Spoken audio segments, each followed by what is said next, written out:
Item ಯಾವುದೇ ಇರಲಿ try ಮಾಡಿ ಆಚಿ ಚಿಕನ್ ಮಸಾಲಾ. ಆಚಿ ಚಿಕನ್ ಮಸಾಲಾ ನಿಮಗೆಲ್ಲ ಗೊತ್ತಿದೆ ನಾವು ನಮ್ಮ ಮಕ್ಕಳನ್ನ ಹೇಗ್ ಬೆಳೆಸ್ತೀವೋ. ಯಾಕೆಂದ್ರೆ ಇಷ್ಟು ಮಾತಾಡ್ತೀವಲ್ಲ ನಾವ್ ಯಾಕೆ ನಮ್ಮ ಮಕ್ಕಳನ್ನ ನೀವು ದೇಶ ಸೇವೆಗೆ ಸೇರ್ಬೇಕು, ನೀವು ಆರ್ಮಿಗೆ ಸೇರ್ಬೇಕು, ನೇವಿಗೆ ಸೇರ್ಬೇಕು, ಏರ್ ಫೋರ್ಸ್ಗೆ ಸೇರ್ಬೇಕು, ನಮ್ಮ ದೇಶವನ್ನ ರಕ್ಷಿಸ್ಬೇಕು, ಇದೆಲ್ಲದರ ಜೊತೆಗೆ ಸೈಬರ್ ಆರ್ಮಿ ಅಂತ ಇದೆ.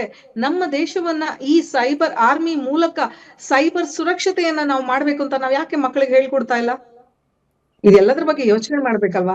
ದೇಶ ಮೊದಲು, ನಾವು ಆ ನಂತರ. ಅದನ್ನ ನಾವು ಮಕ್ಕಳಿಗೆ ಹೇಳ್ಬೇಕು. ಮೊಬೈಲ್ ಇರುತ್ತೆ, ಎಲ್ಲೂ ಹೋಗಲ್ಲ, ಜೀವನ ಪೂರ್ತಿ ನಿಮ್ ಜೊತೆಗಿರುತ್ತೆ. ಒಂದ್ ಏಜ್ ಬರೋವರೆಗೂ ಕಲ್ತ್ಕೊಳ್ಳೋದಕ್ಕೆ ಸಾಕಷ್ಟಿದೆ. ಗೂಗಲ್ ಹೇಳಕ್ ಕೊಡದೇ ಇರುವಂತಹ ಎಷ್ಟೋ ಶಿಕ್ಷಣ ನಿಮಗೆ ಬೇಕಿದೆ.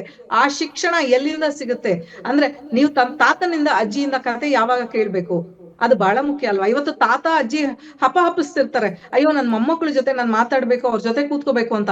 ಮೊಮ್ಮಕ್ಕಳ ಜೊತೆ ಕೂತಿದ್ರೆ ಅವ್ರಲ್ಲಿ ಮೊಬೈಲ್ ಇಟ್ಕೊಂಡ್ ಕೂತಿರ್ತಾರೆ. ಅವ್ರ ಎಕ್ಸ್ಪೀರಿಯನ್ಸ್, ತಾತ ಅಜ್ಜಿ ಎಕ್ಸ್ಪೀರಿಯನ್ಸ್ ಮೊಮ್ಮಕ್ಕಳಿಗೆ ಎಲ್ಲಿಂದ ಬರಕ್ ಸಾಧ್ಯನೇ ಇಲ್ಲ.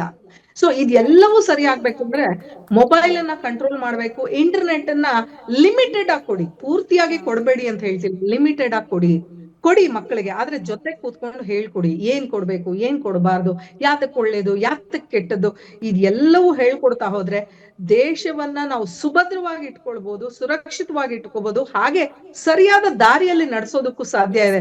ಸೈಬರ್ ಮಿನಿಸ್ಟ್ರಿ ಬರೋದು ಎಷ್ಟು ಮುಖ್ಯನೋ ಎಕ್ಸಾಕ್ಟ್ಲಿ ನೀವು ಹೇಳಿದ್ದೆಲ್ಲವೂ ಕೂಡ ಪೋಷಕರು ಕೂಡ ಇಂಪ್ಲಿಮೆಂಟ್ ಮಾಡಬೇಕು ಅಂತ. ವಾಪಸ್ ಬರ್ತೀನಿ, ಮತ್ತಷ್ಟು ಅಭಿಪ್ರಾಯ ತಗೊಳ್ತೀನಿ. ಇನ್ನ ಪೋಷಕರು ಕೂಡ ಈ ಕಾರ್ಯಕ್ರಮ ನೋಡ್ತಾ ಇದ್ರೆ ನೀವು ಕೂಡ ನಿಮ್ಮ ಅಭಿಪ್ರಾಯ ತಿಳಿಸಬೇಕು ಅಂತ ಅಂದ್ರೆ ನಮ್ಮ ಸ್ಕ್ರೀನ್ ಮೇಲೆ ನಂಬರ್ ಡಿಸ್ಪ್ಲೇ ಆಗುತ್ತೆ.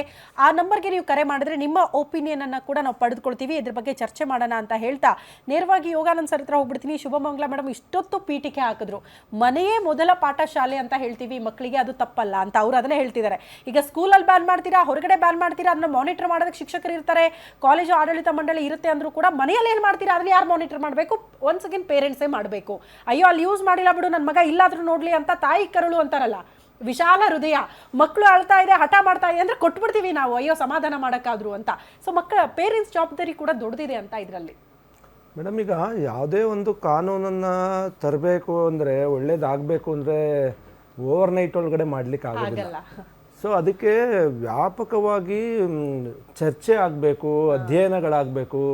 ಆಮೇಲೆ ಎಷ್ಟು ಪರ್ಸೆಂಟೇಜು ಮಕ್ಕಳಿಗೆ ಇದರಿಂದ ಏನೇನೆಲ್ಲ ದುಷ್ಪರಿಣಾಮ ಆಗ್ತಾ ಇದೆ ಅನ್ನೋದನ್ನ ನಾವು ಗ್ರಾಮೀಣ ಪ್ರದೇಶದಲ್ಲೇನು, ನಗರ ಪ್ರದೇಶದಲ್ಲೇನು, ಸೊ ಈ ಥರದ ಅಧ್ಯಯನಗಳನ್ನು ನಾವು ಮಾಡ್ದೇನೆ ಓವರ್ನೈಟ್ ಒಳಗಡೆ ನಾವು ತಂದುಬಿಡ್ಬೇಕು ಇದನ್ನು ಅಂತ ಹೇಳೋದು ಅಷ್ಟು ಸರಿಯಲ್ಲ ಅನಿಸುತ್ತೆ. ಈಗ ಪೋಷಕರಿಗೂ ಕೂಡ ಒಂದು, ಈಗ ಇತ್ತೀಚಿನ ಆತ್ಮಹತ್ಯೆಯ ರೇಷಿಯೋ ನೋಡಿದ್ರೆ, ನಾಳೆ ನಮ್ಮ ಮಕ್ಕಳಿಗೆ ಮೊಬೈಲ್ ಕಿತ್ಕೊಂಡ್ರೆ ನನ್ನ ಭವಿಷ್ಯ ಏನು, ಮಗು ಎಲ್ಲಿ ಹೋಗ್ತದೆ ಏನು ಅನ್ನೋ ಆತಂಕ. ಒಂದೇ ಕುಟುಂಬದ 3 ಜನ ಹೆಣ್ಣು ಮಕ್ಕಳು ಸತ್ತೋದ್ರು ಸರ್. ಪಾಪ ಮೊನ್ನೆ ಗೇಮಿಂಗ್ಗೆ ಅಡಿಕ್ಟ್ ಆಗಿ ಮೊಬೈಲ್ ಕೊಡ್ಲಿಲ್ಲ ಅನ್ನೋ ಕಾರಣಕ್ಕೆ ಸಾರಿ ಅಪ್ಪ ಅಂತ ಡೆತ್ ನೋಟ್ ಬರೆದಿಟ್ರು. 3 ಜನ ಹೆಣ್ಮಕ್ಳು ಕೂಡ ಸತ್ತೋದ್ರು. ಪಾಪ ಪೇರೆಂಟ್ಸ್ ಗತಿ ಏನು ಅನ್ನೋದು ಪ್ರಶ್ನೆ ಬಂತು ಆಗ. ಸೊ ಈಗ ನಾವೇನೀಗ ಆಸ್ಟ್ರೇಲಿಯಾ ಮಾಡೆಲ್ ಅಂತ ಏನು ಹೇಳ್ತಾ ಇದ್ದೀವಿ, ನಾವು first of all Australia model ಏನು ಅನ್ನೋದನ್ನ ಅಧ್ಯಯನ ಮಾಡಬೇಕು. ಮತ್ತು ಆಸ್ಟ್ರೇಲಿಯಾ ಸರ್ಕಾರ ಯಾವ ರೀತಿ ಅದನ್ನ ಕಾನೂನು ಚೌಕಟ್ಟೊಳಗಡೆ ತಂದಿದ್ದಾರೆ ಅನ್ನೋದು ಕೂಡ ನಾವು ರಿಸರ್ಚ್ ಮಾಡಬೇಕಾಗ್ತದೆ. ಮತ್ತು ಈಗ ಫ್ರಾನ್ಸಲ್ಲಿ ನನಗೆ ಬೆಳಗ್ಗೆ ಒಬ್ರು ಯಾರು ಹೇಳ್ತಾ ಇದ್ರು, ಆಸ್ಟ್ರೇಲಿಯಾ ಮಾಡೆಲನ್ನು ಈಗ ಆಲ್ರೆಡಿ ಫ್ರಾನ್ಸ್ ಅವರು ಇಂಪ್ಲಿಮೆಂಟ್ ಮಾಡಲಿಕ್ಕೆ ಕೆಲವು ಗೈಡ್ಲೈನ್ಸ್ಗಳನ್ನು ಮಾಡಲಿಕ್ಕೆ ಆಲ್ರೆಡಿ ಕೆಲಸ ಕೈ ಹಾಕಿದ್ದಾರೆ ಅಂತ ಕೂಡ ಹೇಳ್ತಾ ಇದ್ದಾರೆ. ಸೊ ಈಗ ನಾವು ಕರ್ನಾಟಕ ದೃಷ್ಟಿಕೋನ ಇಟ್ಕೋಬೇಕಾ, ನಾವು ಭಾರತ ದೃಷ್ಟಿಕೋನ ಇಟ್ಕೋಬೇಕಾ ಅನ್ನೋದು ಕೂಡ ಚರ್ಚೆ ಆಗಬೇಕಾಗ್ತದೆ. ಕೇಂದ್ರ ಸರ್ಕಾರವು ಕೂಡ ಇದನ್ನು ತಡಿಲಿಕ್ಕೆ ಎಷ್ಟು ಸನ್ನದ್ಧವಾಗಿದೆ, ಪ್ರಧಾನಮಂತ್ರಿಗಳ ನಿಲುವೇನು ಇದ್ರ ಬಗ್ಗೆ ಅನ್ನೋದು ಕೂಡ ನಾವೆಲ್ಲ ಚರ್ಚೆ ಮಾಡಬೇಕಾಗ್ತದೆ. ಸೊ ಈ ನಿಟ್ಟಿನಲ್ಲಿ ತಕ್ಷಣವೇ ಇದಕ್ಕೊಂದು ಒಂದು ಚೌಕಟ್ಟನ್ನು ರಚನೆ ಮಾಡಬೇಕು. ಯಾವ್ಯಾವ ಇಲಾಖೆಗಳು ಇದಕ್ಕೆ ಬರ್ತವೆ ಅನ್ನೋದನ್ನು ಮಾಡಿ ಮುಖ್ಯಮಂತ್ರಿಗಳು ಸ್ವಲ್ಪ ಇನಿಷಿಯೇಟಿವ್ ತಗೊಂಡು ಇದನ್ನು ಸ್ವಲ್ಪ ಚರ್ಚೆ ಆರಂಭ ಆಯಿತು ಅಂದರೆ ಅದಕ್ಕೆ ಒಂದಷ್ಟು ಏನು ಈಗ ಜನ ಏನು ಹೇಳ್ತಾರೆ, ಈಗ ನಾವು ಟಿ ವಿಗಳಲ್ಲಿ ನೋಡ್ತಾ ಇರೋದು ಪ್ರಕಾರ ಪೋಷಕರು ಆಲ್ಮೋಸ್ಟ್ ಎಲ್ಲರೂ ಕೂಡ ಇದು ಮಾಡಿದ್ರೆ ಒಳ್ಳೆಯದು ಅಂತಿದ್ದಾರೆ. ಆದರೆ ಮೇಲ್ನೋಟಕ್ಕೆ ಈಗ ಹೇಳಿದ್ರು ಕೂಡ ನಮ್ಮ ಮನೆ ಒಳಗಡೆ ಹೇಗೆ ಸಾಧ್ಯ ಇದನ್ನು ತಡಿಲಿಕ್ಕೆ ಅನ್ನೋದು ಕೂಡ ಇನ್ನೂ ಕನ್ಫ್ಯೂಷನ್ಸ್ಗಳಿದೆ. ಯಾಕೆಂತಂದರೆ ಇವತ್ತು ಏನಾಗ್ತಾ ಇದೆ, ನೀವು LKG UKGಗಿಂತ ಕೆಳಗಿನ ಮಕ್ಕಳಿಗೆ ಊಟ ಮಾಡಿಸೋದಕ್ಕೆ ಅದು ಕೊಟ್ಬಿಡ್ತಾರೆ. ಆಮೇಲೆ ಇನ್ನೊಂದು ಏನಂದ್ರೆ, ಮಕ್ಕಳಿಗೆ ಏನ್ ತಿಂತಾ ಇದ್ದೀನಿ ಅನ್ನೋದು ಕೂಡ ಅರಿವಿರೋದಿಲ್ಲ. ಎಷ್ಟು ತಿಂತಾ ಇದ್ದೀವಿ, ಏನ್ ತಿಂತಾ ಇದ್ದೀವಿ. ಈಗ ಈ ತರದಂತ ನಾವು ಸಂದಿಗ್ಧ ಪರಿಸ್ಥಿತಿಯಲ್ಲಿ ಇರೋದ್ರಿಂದ ಇದ್ರ ಬಗ್ಗೆ ಅಧ್ಯಯನಗಳಾಗಬೇಕಾಗ್ತದೆ. ಸರ್ಕಾರ ಪಬ್ಲಿಕ್ ಕಾಲರ್ ಕೂಡ ಇದ್ದಾರೆ, ಅವ್ರನ್ನ ಕೂಡ ಮಾತಾಡಿಸ್ಬಿಡೋಣ. ನಮಸ್ತೆ. ಹಲೋ, ವೇದಾವತಿ ವೇದ ಪೂಜಾರಿ. ಓಕೆ ಮ್ಯಾಮ್, ತಮ್ಮ ಅಭಿಪ್ರಾಯ ತಿಳಿಸಿ ಮೇಡಮ್. ಕಾರ್ಯಕ್ರಮ ನೋಡ್ತಾ ಇದ್ರೆ. ಹೌದು ಮ್ಯಾಮ್, ಅಂದ್ರೆ ನಾನು ಮಂಗಳೂರಿಂದ ಮಾತಾಡ್ತಾ ಇದ್ದೇನೆ. ಓಕೆ. ಈಗ ಶಾಲೆಗಳಲ್ಲಿ ಏನ್ ಮಾಡ್ತಾರೆ ಅಂದ್ರೆ, ಏನಾದ್ರೂ ಒಂದು ವಿಶೇಷ ಮಾಹಿತಿ ಕೊಡ್ಬೇಕು ಅಥವಾ ಈಗ ಆಟೋಟ ಸ್ಪರ್ಧೆದ ಏನಾದ್ರೂ ಕೊಡ್ಬೇಕಂದ್ರೆ ವಾಟ್ಸಪ್ ಅಲ್ಲಿ ಕಳಿಸ್ತಾರೆ. ಸೊ ಪೇರೆಂಟ್ಸ್ ಮತ್ತು ಮಕ್ಕಳು ಕೆಲವೊಮ್ಮೆ ಏನಾಗ್ತದೆ ಅಂದ್ರೆ, ಪೇರೆಂಟ್ಸ್ಗೆ ಇಂಗ್ಲಿಷ್ ಬರಲ್ಲ. ಆಗ ಅವ್ರು ಏನ್ ಮಾಡ್ತಾರೆ, ಮಕ್ಕಳಲ್ಲಿ ಕೊಡ್ತಾರೆ, ಈ ಒಂದು ನಂಗೆ ಅರ್ಥ ಆಗ್ತಾ ಇಲ್ಲ, ಇದನ್ನ ನೀನು ಓದಿ ಹೇಳು ಅಂತ. ಆಗ ಮಕ್ಳು ಏನ್ ಮಾಡ್ತಾರೆ, ಅದನ್ನ ಓದಿ ಹೇಳ್ತಾರೆ. ಹಾಗಾಗಿ ಮೊದ್ಲೆಲ್ಲ ನಮ್ಗೆಲ್ಲ ಏನ್ ಮಾಡ್ತಿದ್ರು ಅಂದ್ರೆ, ಡೈರಿಯಲ್ಲಿ ಎಲ್ಲ ಬರೆಸಿ ಕಳಿಸ್ತಾ ಇದ್ರು.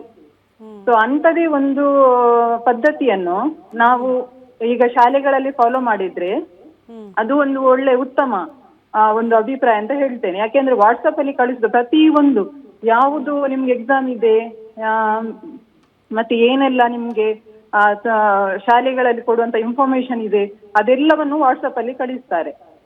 ಹಾಗಾಗಿ ಅದನ್ನು ಕೂಡ ಬ್ಯಾನ್ ಮಾಡಿದ್ರೆ ಸರ್ಕಾರ ಇದಕ್ಕೆ ಕೂಡ ಒಂದು ಉತ್ತಮವಾದಂತ ಮಾಹಿತಿಯನ್ನು ಪೋಷಕರಿಗೆ ಮತ್ತು ಶಿಕ್ಷಕರಿಗೆ ನೀಡಬೇಕು. ಯಾಕೆಂದ್ರೆ ಪ್ರತಿಯೊಂದನ್ನು ಅವರು ಡೈರಿಯಲ್ಲಿ ಎಂಟ್ರಿ ಮಾಡ್ಬೇಕು, ವಾಟ್ಸಪ್ ಅಲ್ಲಿ ಕಳಿಸಬಾರ್ದು ಅಂತ. ಯಾಕೆಂದ್ರೆ ಅನ್ಎಜುಕೇಟೆಡ್ ತುಂಬಾ ಇದ್ದಾರೆ ಪೇರೆಂಟ್ಸ್. ಈಗ ಹಾಗಾಗಿ ಅವರಿಗೆ ವೇದ ಮೇಡಮ್ ಅವರೇ, ನಾನು ಯೋಗಾನಂದ್ ಮಾತಾಡ್ತಾ ಇದ್ದೀನಿ. ನಾವು ತಂತ್ರಜ್ಞಾನ ಶಿಕ್ಷಣದಲ್ಲಿ ತಂತ್ರಜ್ಞಾನವನ್ನು ಅಳವಡಿಸ್ಕೊಳ್ಳೋದ್ರಲ್ಲಿ ಭಾಳಷ್ಟು ಪ್ರಗತಿಯನ್ನು ಸಾಧಿಸಿದ್ದೀವಿ. ನಾವೀಗ ಒಂದು ಕ್ಯಾಂಪಸ್ಸಲ್ಲಿ 4,000 5,000 ಜನ ಮಕ್ಕಳನ್ನ ವಿದ್ಯಾಭ್ಯಾಸ ಮಾಡೋದು ನೋಡ್ತಾ ಇದ್ದೀವಿ. ನಾವು ಶಿಕ್ಷಣಕ್ಕೆ ಪೂರಕವಾದಂಥ ಆ್ಯಪ್ಗಳೇನಿದೆ ಅದು ಆ ಮಕ್ಕಳ ಶೈಕ್ಷಣಿಕ ಭವಿಷ್ಯಕ್ಕೆ ಒಳ್ಳೆಯದಾಗುವಂಥ ಟೆಕ್ನಾಲಜಿಯನ್ನು ಖಂಡಿತ ನಾವು ಇಂಪ್ಲಿಮೆಂಟ್ ಮಾಡಬೇಕಾಗ್ತದೆ ಹೊರತು ನಾವು ಇನ್ನೂ ಕೂಡ ಪುರಾತನ ಕಾಲಕ್ಕೆ ಡೈರಿಲಿ ಬರಿತೀವಿ ಅದೆಲ್ಲ ಮಾಡ್ತೀವಿ ಅನ್ನೋಕ್ಕಾಗಲ್ಲ. ನಾವು ಶಿಕ್ಷಣಕ್ಕೆ ಪೂರಕವಾದಂಥ, ಅದು ಶಾಲಾ ಕಲಿಕೆಗೆ ಪೂರಕವಾದಂಥ ಅಥವಾ ಅಡ್ಮಿನಿಸ್ಟ್ರೇಟಿವ್ ಪಾರ್ಟ್ಗೆ ಪೂರಕವಾದಂಥ ಆ್ಯಪ್ಗಳನ್ನು ಇಟ್ಕೊಳ್ಳೋದ್ರಲ್ಲಿ ಅದೇನು ತಪ್ಪಿಲ್ಲ. ನಾವೀಗ ಮಕ್ಕಳ ಮೇಲೆ ತೀರಾ ದುಷ್ಪರಿಣಾಮ ಬೀರ್ತಾ ಇರ್ತಕ್ಕಂಥ ಸೋಷಿಯಲ್ ಮೀಡಿಯಾನ ಬ್ಯಾನ್ ಮಾಡಬೇಕು ಅನ್ನೋ ಚರ್ಚೆ ಮಾಡ್ತಾ ಇದ್ವಿ ಹೊರತು ನಾವು ತೀರಾ ಹಿಂದಕ್ಕೆ ಹೋಗಿ ನಾವು ಅದನ್ನು ನಿರ್ವಹಣೆ ಮಾಡ್ತೀವಿ ಅಂದರೆ ಈಗ ಇರೋ ಸಮಯಾವಕಾಶ ಮತ್ತು ವರ್ಕ್ ಪ್ರೆಷರು ತುಂಬ ಸಮಸ್ಯೆಗಳಿದೆ. ಈ ನಿಟ್ಟಿನಲ್ಲಿ ನಾವು ಪೋಷಕರು ಅರ್ಥ ಆಗಿಲ್ಲ ಅಂತಂದ್ರೆ ಬೇರೆ ಇನ್ಯಾರ ನೈಬರ್ ಪೇರೆಂಟ್ಸ್ಗೆ ತಿಳ್ಕೊಳ್ಳೋದು ಕೊಡೋದು ಮಾಡಬೇಕಾಗ್ತದೆ. ವೇದಾವತಿ ಅವರೇ, ಎನಿವೇ ನಿಮ್ಮ ಅಭಿಪ್ರಾಯ ತಿಳಿಸಿದ್ದಕ್ಕಾಗಿ ಧನ್ಯವಾದಗಳು. ಮಾತನಾಡಿದಕ್ಕೆ ನಿಮ್ಮೂರಿನಿಂದ ವಿಶ್ವ ಮಟ್ಟದವರೆಗೆ ರಾಜಕೀಯ, ಸಿನಿಮಾ, ಸ್ಪೋರ್ಟ್ಸ್ ಯಾವ ಸುದ್ದಿಯೂ ಮಿಸ್ ಆಗಲ್ಲ. ಬರೀ ಸುದ್ದಿಯಷ್ಟೇ ಅಲ್ಲ, ಜೊತೆಯಲ್ಲೇ ಇರುತ್ತೆ ವಿಶ್ಲೇಷಣೆ. ಗ್ಯಾರಂಟಿ ನ್ಯೂಸ್ ನ ಸಬ್ಸ್ಕ್ರೈಬ್ ಮಾಡಿ, ಫಾಲೋ ಮಾಡಿ, ಕ್ಷಣ ಕ್ಷಣದ ಅಪ್ಡೇಟ್ಸ್ ಪಡೆಯಿರಿ.